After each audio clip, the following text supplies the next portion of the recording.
So, ayan guys, kain ta.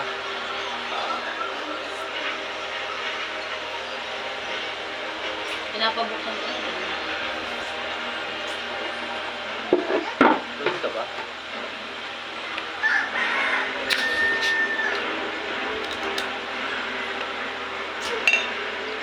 Isa!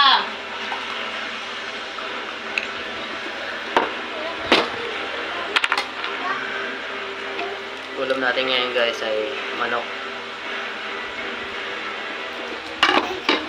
Hi guys.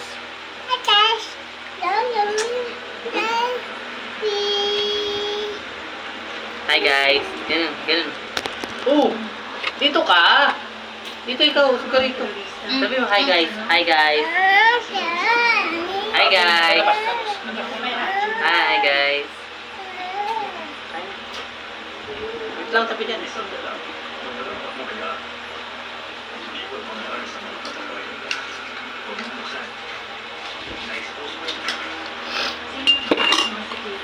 Sige, mukhang mama to.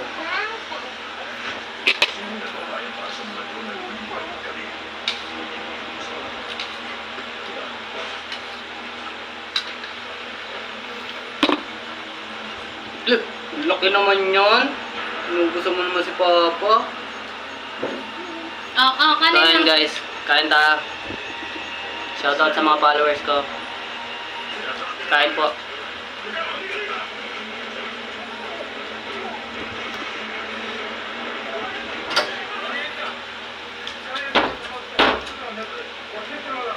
Kala ko nag-iinom ba yun?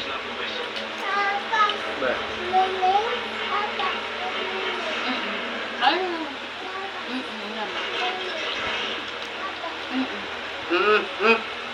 Lambaray pa laman yung bunga.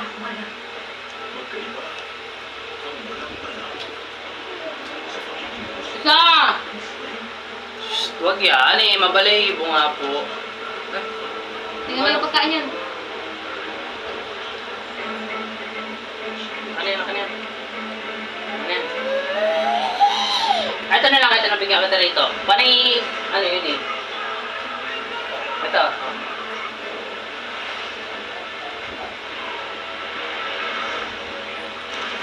Kanin na.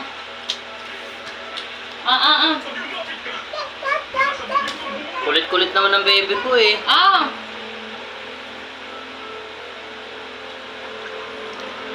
naman bibig eh.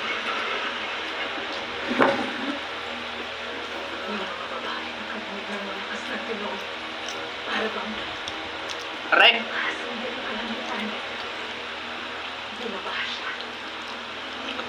Ito yung bibig. May naman pa? Very good. Mamam ka ron ah. Pa? Mamam ka ron pag nauuhaw ka ah.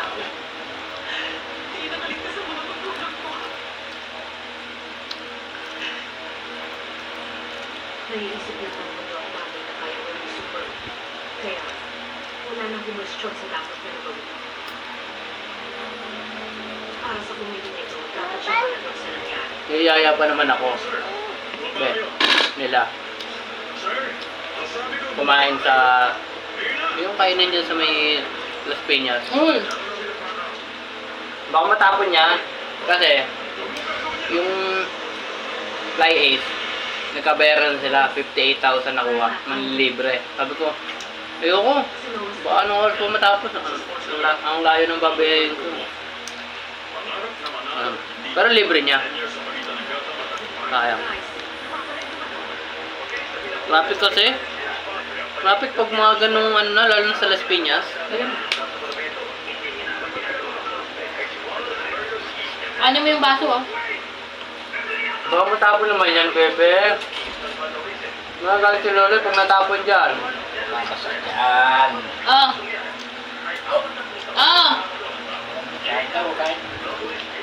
Ano yung mga muna? Tigilan mo na muna yung soft drinks oh! Napatagal-tagal pa mo eh. Naka na nga yan. Tinuro-turo mo kasi. Ano yan? Meron chicken yan.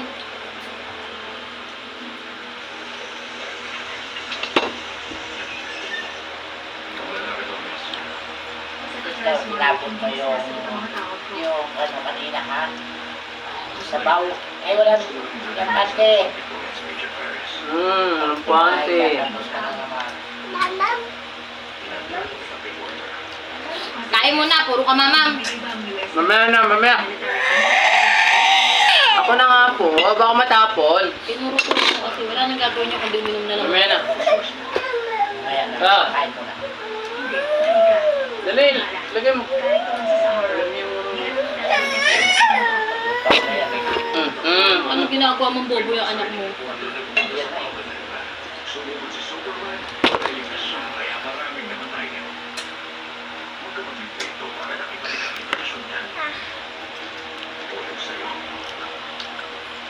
sir.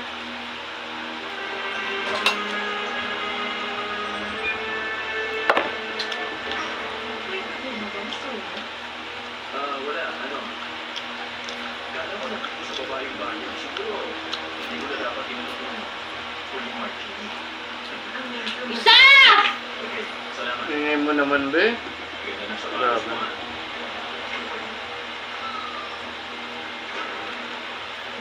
Ito ah. Wag mo, igon nyo na yan. Kaya nga ginagawa ng anak mo. ang medyo ay karanasan. Pag. Tumayo ka dyan. Wala kang panty. Mabait na katotohanan ng Halika rito. ano ng kapangyarihan. Dahil hindi naman yan. Tumayo ka nga. Nakain ka, di ba? Bawal yan. Maraming salamat. Hindi ka namin nagsasama. Lalabas kami. Dali na.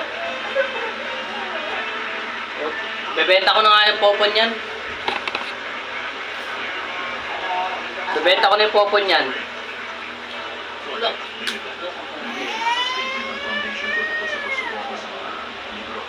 Ah, kain na. Kailan tayo?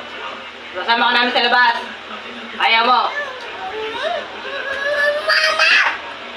Mamam.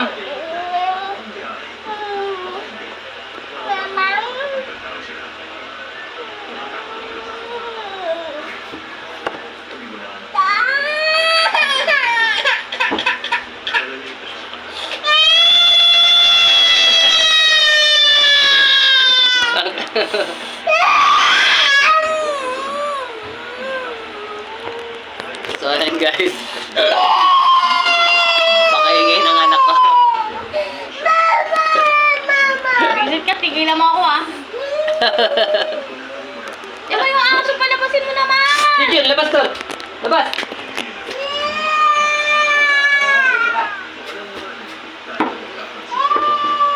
Hindi naman papakain yan. Anong oras na naman?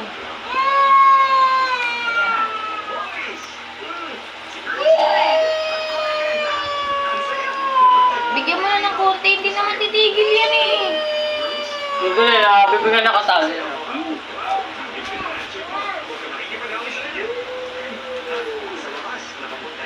Dali na. Ayos ka, ayos tayo.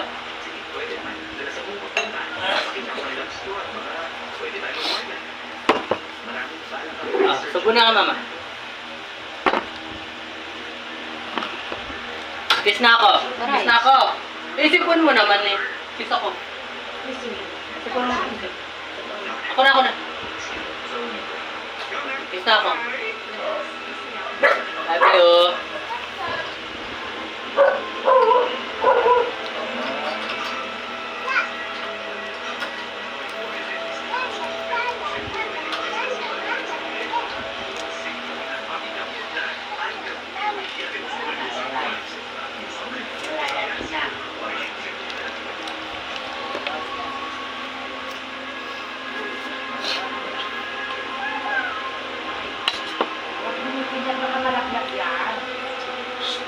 Ano nga yun? Ha?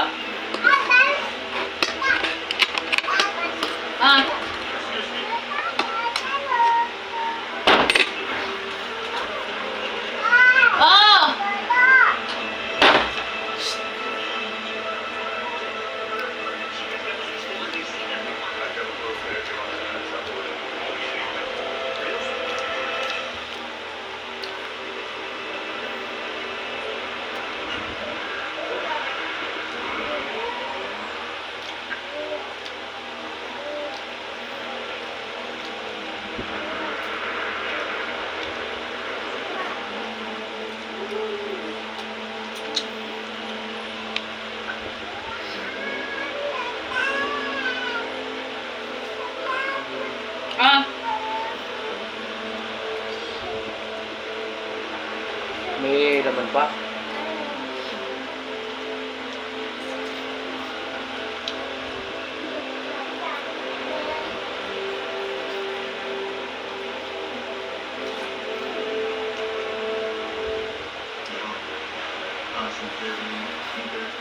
Sila may kaso rin doon. Ito bang kaalitan mo matigil? Oo, nagkaroon ako ng issue sa kanila. Pagkatapos si Tina,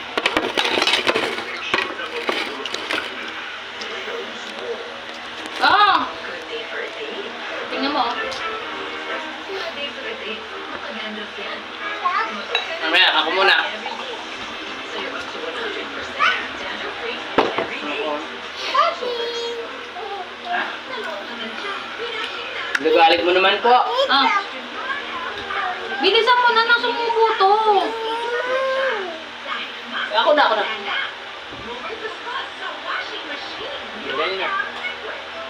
mom ka, you want to So, yun nga pala guys, yung anak ko.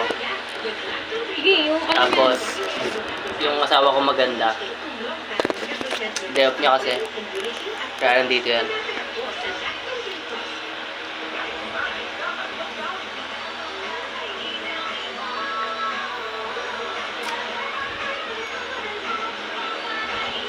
Isa! Ano mga konti yan?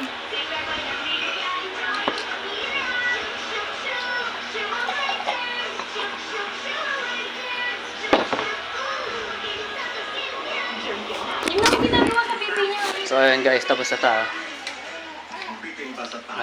Pahinga na tayo guys. So, ayun nga pala, pasensya na sa inyong lahat. Makulit yung anak ko.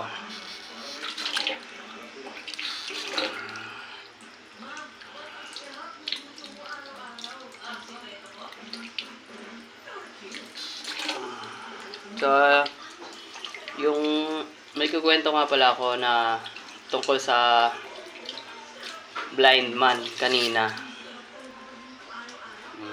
Bali, inassist ko kasi yung blind man kaninang hapon. Ay, excuse me. Yung blind man kanina, guys. Inassist ko. Yung mata niya puti na. Yeah, blind man nga, 'di ba? Puti na, parang katarata. Parang katarata. Ayan, kasi namumuti. So, ngayon guys, pag-assist ko sa kanya, mabait naman siya, mabait. And then, nung na-assist ko siya sa mga bibili niya, tinanong ko na rin kung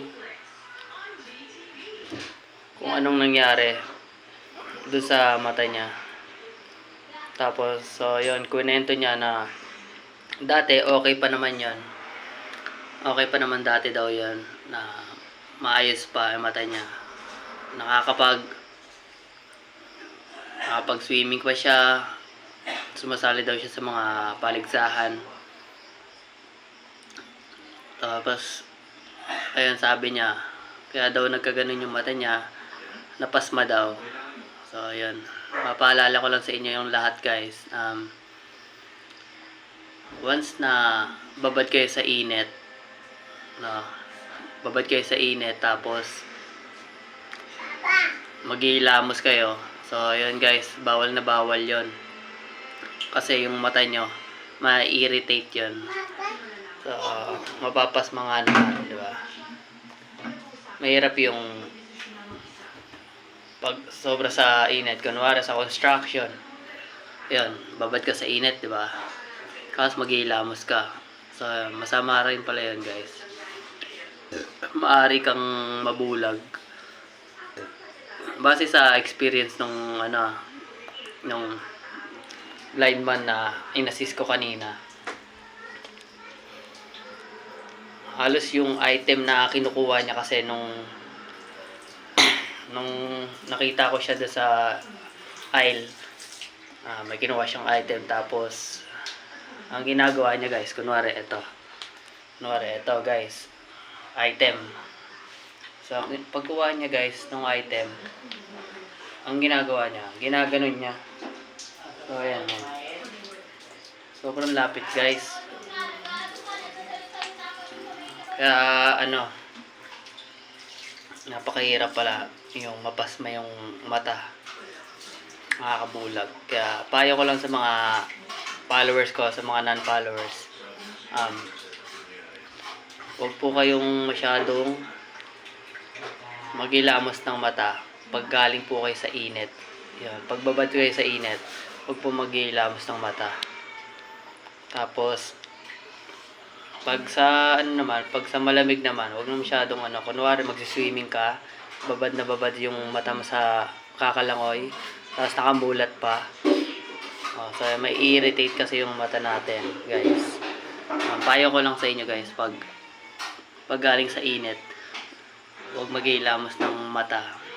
Payo ko lang naman yun guys. Kasi base sa inassist ko kanina, ganun yung paliwanag niya. Kaya nagkaganon yung mata niya. So, yun lang guys. Papahinga na ako and good night sa inyo lahat. God bless.